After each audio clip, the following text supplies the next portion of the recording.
دوستان سلام. داستان این سری مربوط میشه به جوانی به نام سعید که در دوران سربازی با فردی به نام علی آشنا میشه که وارد به کار علوم ماورا و احضار جن بوده و از همین حیث براش اتفاقات عجیب و غریب وحشتناکی میافته. پس بقیه ماجرا رو از زبان خودشون براتون بازگو میکنم. سلام، من اسمم سعیده و ساکن تهرانم. ماجرا از اون جایی شروع میشه که من 2 سال پیش تو دوران سربازی به یه نفر به نام علی آشنا شدم. کم کم با هم دوست شدیم. علی خیلی راجع به جن و احضار جن صحبت میکرد و حتی میگفت من 2 تا دوست جن دارم. من و بچه های پادگان هم باورمون نمیشد و فکر میکردیم که علی داره دروغ میگه و به اصطلاح خالی میبنده. برای همینم همش دستش مینداختیم و مسخرش میکردیم تا اینکه یک شب علی من و 3 تا از بچه های پادگانو که با هم دوست بودیم و به اصطلاح تو یه اکیپ بودیم و صدا کرد و گفت امشب نیمه های شب به بهونه دستشویی رفتن میریم بیرون از خوابگاه تا من بهتون بگم کجا بریم. میخوام یکی از دوستای جنم رو نشونتون بدم. ما هم که فکر میکردیم داره خالی میبنده گفتیم باشه میایم تا روی توی خالی بند رو کم بکنیم. خلاصه ساعت هول و هوش 3 نصف شب بود که علی یواشکی اومد صدا کرد و گفت یکی یکی بدون اینکه کسی متوجه بشه و شک کنه به بهونه دستشویی رفتن بیایید ته پادگان. خلاصه اینکه علی رفت و ما هم دونه دونه به بهونه دستشویی رفتن از خوابگاه میرفتیم ته پادگان. هر 5 نفرمون که جمع شدیم علی گفت بشینید رو زمین و دستاتون رو عین زنجیر به هم بدید. بعدش هم گفت هر آیه‌ای که من میخونم و شما پشت سر من بخونید. ما هم گفتیم باشه و دستای همو گرفتیم و علی شروع کرد با آیه خوندن. ما هم پشت سرش تکرار میکردیم. بعد از چند دقیقه علی گفت حالا چشاتون رو ببندید. چشامونو که بستیم بعد از چند ثانیه جو سنگینی فضا رو گرفت. حس عجیب و غریب و ترسناکی بود. علی شروع کرد به قسم دادن اون جن که به اصطلاح میگفت دوستشه تا شاید احضار بشه. اما بعد از چند دقیقه آیه خوندن یا به اصطلاح قسم دادن اون جن هیچ اتفاق خاصی نیفتاد. علی برای چند ثانیه مکث کرد و بعدش گفت چشاتون رو باز کنید. چشامونو که باز کردیم بهش گفتیم پس چی شد علی؟ این دوست جنی شما نیومد؟ علی گفت اومد ولی نمیتونست ظاهر بشه چون در گوشم گفت انگار یکی از پشت دیواره خوابگاه داره نگاهمون میکنه. همگی صدامون در اومد و گفتیم علی بس کن تو رو خدا، اونجا که کسی نیست، انقدر دروغ نگو، مگه مجبوری آخه؟ که علی یهو عصبانی شد و گفت به جون مادرم به والله دروغ نگفتم. منم بهش گفتم باشه هرچی بود تموم شد، سری برگردیم تو خوابگاه که الان به همون شک میکنن. فردای همون روز سر نهار یکی از بچه های پادگان که اسمش حسن بود اومد پیش من و گفت کلکا دیشب چی کار میکردین ته پادگان؟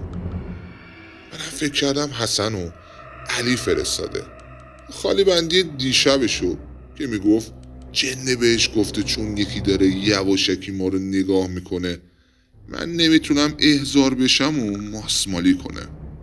برای همینم حسن گفتم حسن برو به علی بگو خودتو سیاه کن، من خودم این کارم.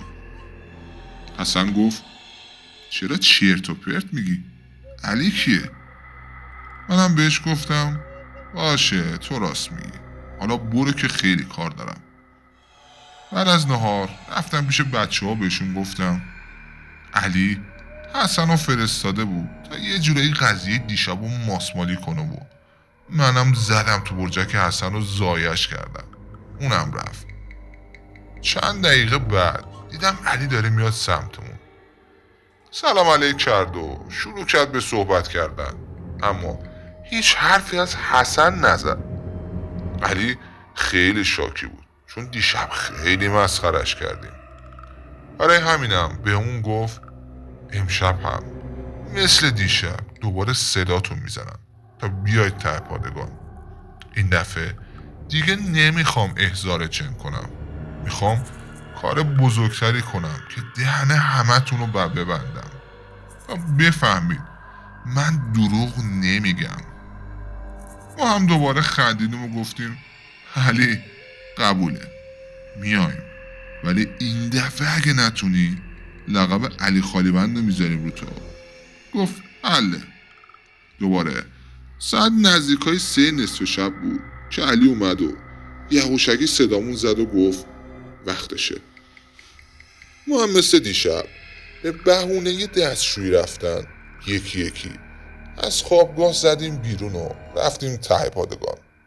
دیدیم علی با چند تا تیکه چوب خوش شده یه آتیش خیلی کوچیک درست کرده. بهمون گفت بیاید بشینید دور آتیشو، دستاتونو مثل دیشب عین زنجیر بدید به هم. علی باز هم مثل دیشب شروع کرد به خوندن آیات، اما این دفعه آیه ها و لحن خوندن علی فرق داشت. بعد از چند ثانیه دوباره گفت چشماتونو ببندید و تا من نگفتم باز نکنید. چشامون رو بستیم و علی هم پشت سر هم آیات مختلف و عجیب و غریبی میخون. بعد از 1-2 دقیقه حس کردم آتش کوچیکی که علی درست کرده بود زیاد شده و گر گرفته، چون حرارت زیادی داشت. یکی از بچه ها به علی گفت دیوونه، آتیشو بزرگترش نکنی، ببینن اضافه خدمت میدن بهمون. علی گفت نه حواسم هست، فقط تا من نگفتم چشماتونو باز نکنین. چند لحظه بعد حس عجیبی بهمون دست داد. یه جورایی انگار سبک شده بودیم. کم کم حس کردم دارم از زمین جدا میشم. بچه های دیگه هم دقیقا همینطور بودن. به خدا قسم اون شب تقریبا نزدیک 10 تا 15 سانت از زمین بلند شدیم و رو هوا معلق بودیم. من دیگه کپ کرده بودم و باورم نمیشد. بچه های دیگه هم از ترس این که چشمشون به چشم جن بیفته و باهاش روبرو بشن چشماشونو باز نمی کردن. ولی من بدجوری ترسیده بودم و به علی میگفتم علی بس کن، دیگه حق با تو بود، ما اشتباه کردیم. ولی علی انگار نه انگار هیچ توجهی به حرفام نمی کرد. برای همینم چشامو باز کردم تا ببینم علی داره چی کار میکنه. به خدا قسم به جون مادرم چیزی که میدیدم اگه کسی دیگه ای میدید 100% از ترس زهرش میترکید و میمرد. چشامو که باز کردم دیدم یه جونور که خیلی شبیه انسانه نشسته وسط آتیشو عین زغال داغ داره گر میگیره. پوستش یه جورایی عین کروکودیل و تمساح بود. وقتی فهمید من چشامو باز کردم برگشت منو نگاه کرد. منم تا نگاه هم بهش افتاد از ترس از حال رفتم.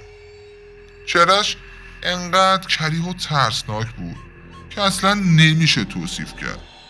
از همه بدتر اون چشم ها و اون نگاهش بود که پر از خشم بود.